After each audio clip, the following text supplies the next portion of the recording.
Now, when you look at it, tragicomedy has some element of tragedy and some element of comedy. Some element of tragedy and some elements of comedy. If you watch a play or read a play that is tragicomic, discover that the serious actors perform the tragic parts, while the unserious ones perform the comic scene. It is partly joyful and partly sorrowful. That's the idea. Usually interesting. It has some element of tragedy and some element of comedy. That's why you get this word, tragicomedy. And I've told you before that farce is a play that we can see as a high comedy. Farce is a play that we can see as a high comedy, serious comedy. In farce, you discover that the characters disguise their faces in order to amuse the audience, to make you laugh, serious laughter. You know, farce is higher than comedy. Comedy is also funny, but it's not as funny as farce. Farce is a very funny play in which the characters have to disguise their faces. The characters, they are not that they are wearing masks, but the way they position their faces, you see their facial expression will just throw you up. For instance, we have big farce actors come to Nigeria. We have people like Omajuwa, is very good. Late, what's his name? John Okafor, alias Mr. Ebu, very good farce actor. Talking about Jide Kosoko, finest. Sonny Eri, Yoruba Nollywood actor, very fine. You see, if you talk, even Jennifer, what's her name? Funke Akindele, she's good when it comes to farce.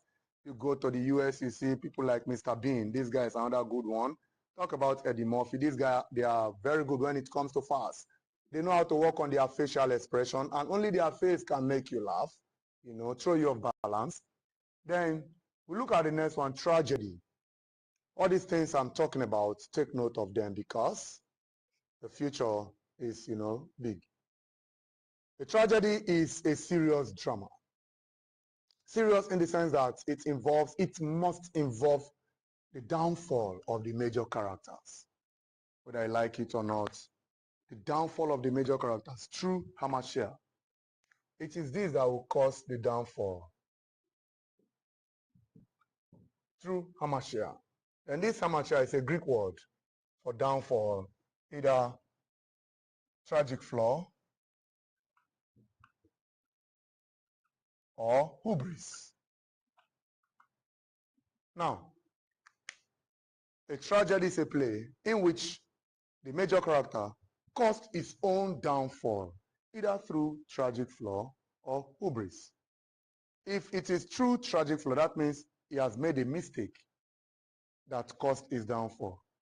If it is true hubris, his pride has led to his downfall. That's why if you look at The Gods Are Not to Blame by Olarotimi, you see that hubris leads to the downfall of Odewole. You see it? And if you read Second Class Citizen, this material by Buchi Emecheta, tragic flaw leads to the downfall of Ada Obi. So look at it.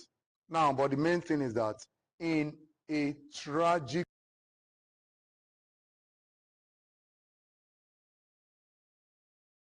caused by himself, that is the idea. Downfall of the major characters. And I talked about comedy. The comedy is an unserious drama. A comedy is a play done to make the audience laugh, done to amuse the audience, done to amuse the audience, done to amuse the audience. That is a comedy. That is a comedy done to amuse the audience. You do comedy to make you laugh. The characters are not serious. There's no serious issue in comedy. You know, you cannot bring a serious issue and do it in form of comedy, except you are doing melodrama. That's a different talk for another day. So comedy is a play that appears to be unserious because of the characters that are also unserious. Then we have epilogue. Epilogue is the conclusion of a play after the play has been concluded. They use the epilogue to wrap it up after they've concluded it. I told you before that if you read this book, I think we have an epilogue in one of our books. That is A Midsummer Night's Dream. After they've acted everything, we see Park. Park is one of the characters in this story. In this play, take note, A Midsummer Night's Dream is written by William Shakespeare. Park said, he says, if we shadows have offended, human beings, is according to them, we are just shadows. We can be, in fact, we can be deleted anytime. We have come to act for you. They appeared at the wedding of Theseus that night to perform plays. After they've acted in that wedding, it's time to go home. They come out. After they finish acting, the narrator, that is the chorus, enters the stage. If we shadows have offended you, think not this, and all is mended. Maybe in the course of acting, we have done what made you angry. Just forget about it and let's amend everything. What are we trying to say? After acting your plays, which some of you do in churches, in your schools, you go back to the stage. Ladies and gentlemen, want to believe you have enjoyed our play. We know that you enjoyed every bit of it. So thank you for watching. Maybe some other time will come again to make you happy. But in this play you've watched, you've seen that there is need for you to embrace God the more. There is need for you to shun pride, and let's keep moving forward. So thank you. That is called an epilogue. That is called an epilogue. Do you understand? The brother to this one is the prologue. If you look at the prologue, go and read Romeo and Juliet by William Shakespeare. At the beginning of the book, you're going to see the narrator, the chorus coming in.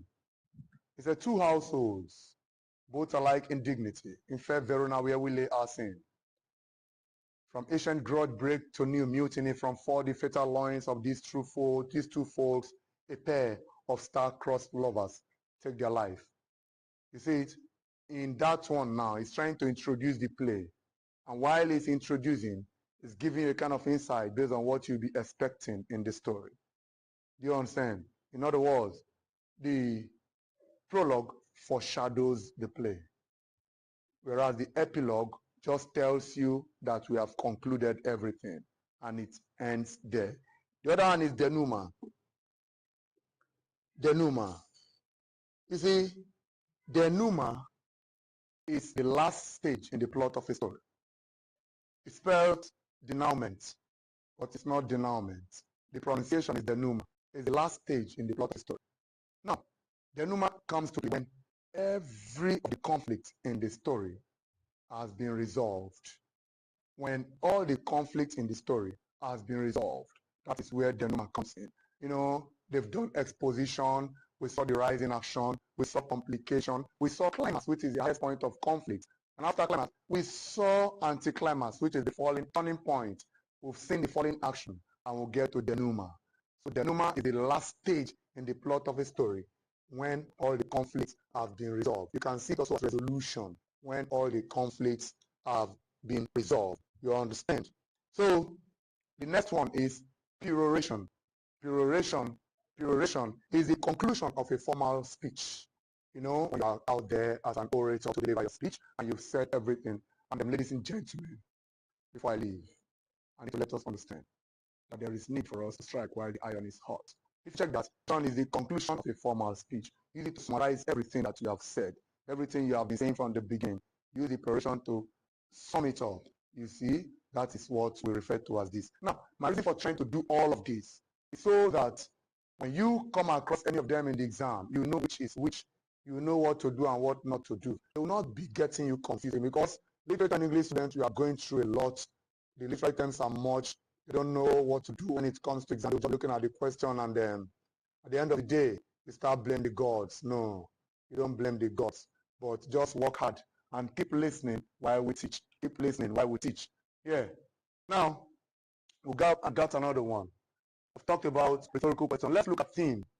Theme. The theme of any work of art is also known as motif. It's also known as motif. Motif and theme can be seen as the subject matter of such work. There is no work of art that does not have theme. There is no work of art that does not have theme. There is no work of art that does not have theme. Are you with me? There's no work of art that does not. Theme is the message that the author tries to pass across to the readers.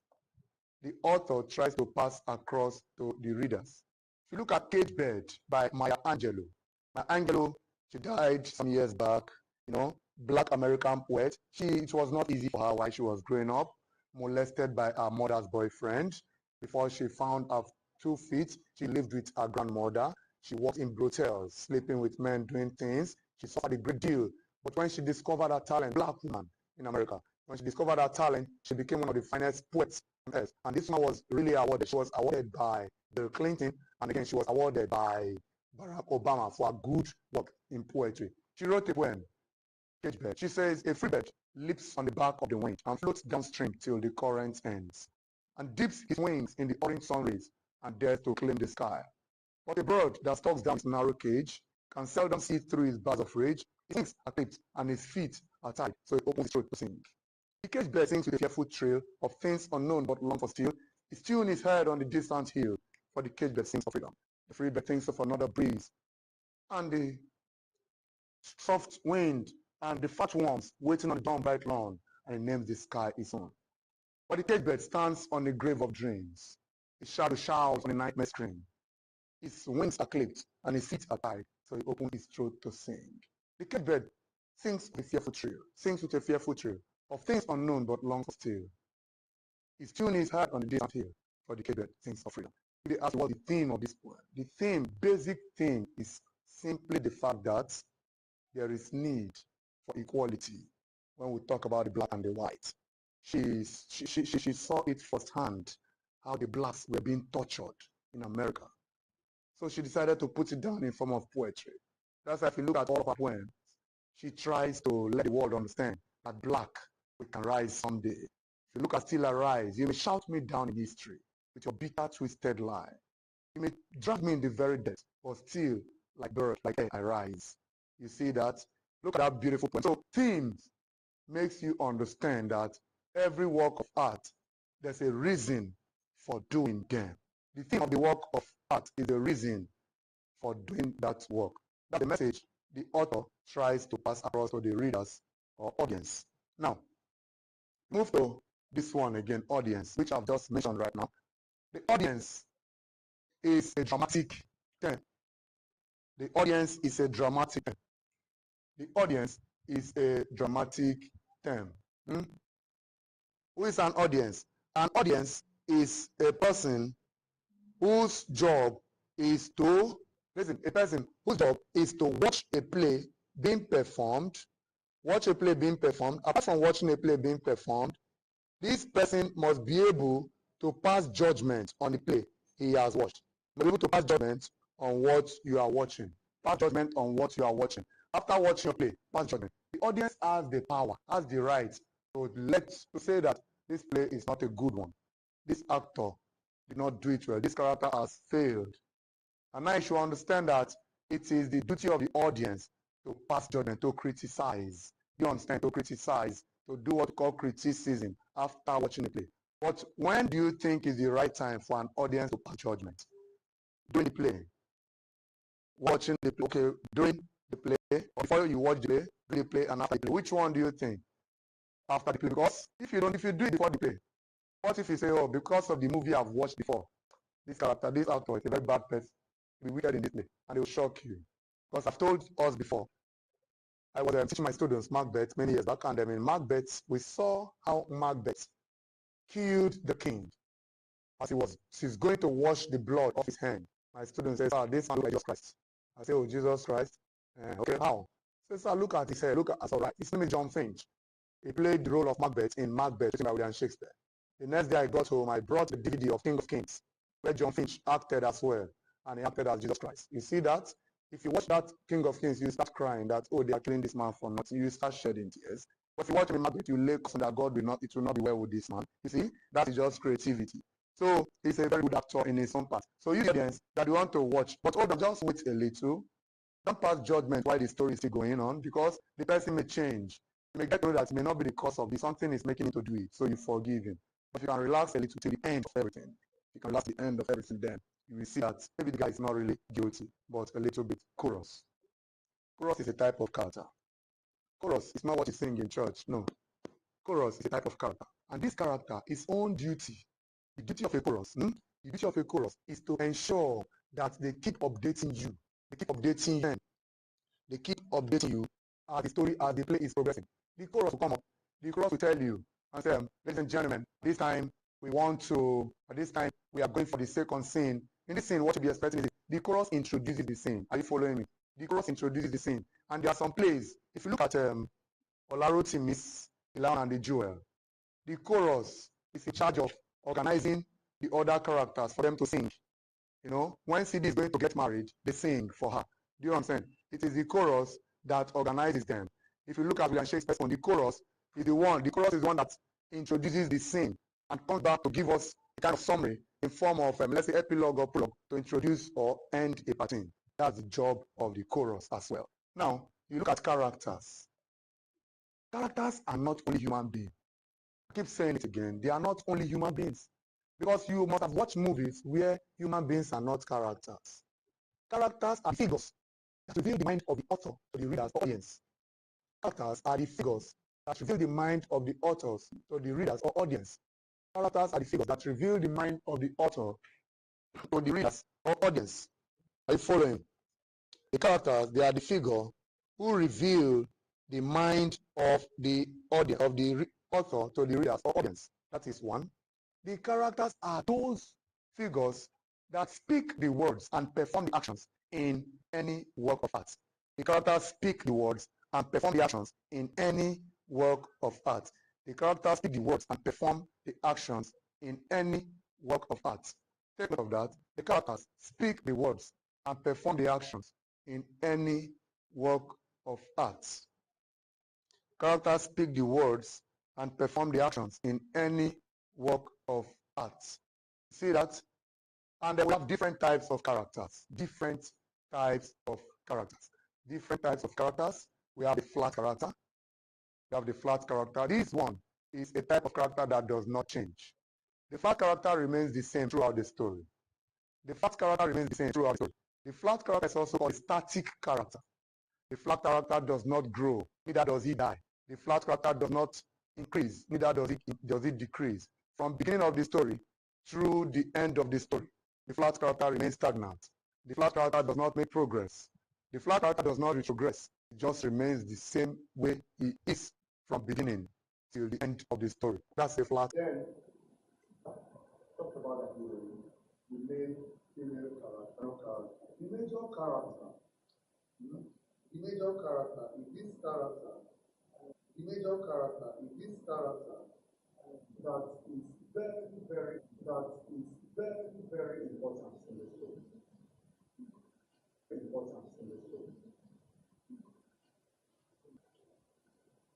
importance of the major character can never be overemphasized. The major character is so important that you cannot. The major character is so important that you cannot do without him or her in the story. The major character is you cannot do without such person. That is the major character.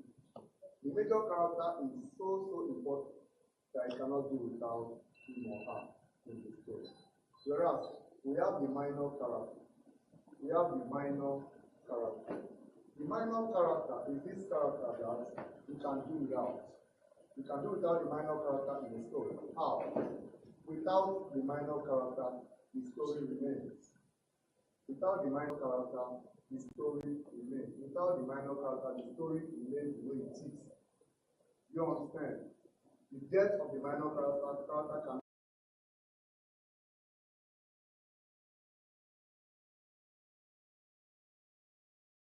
not affect the story. If the minor character refuses to perform, the story will still, there will still be excellence in the story. Are you still there? So take note of that. And again, we have eponymous character. That is eponym.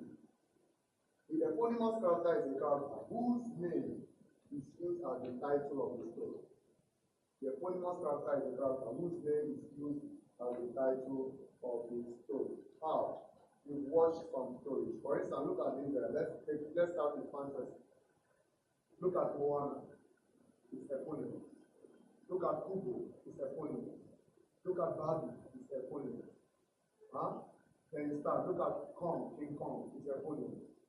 Look at Mowgli, it's eponymous.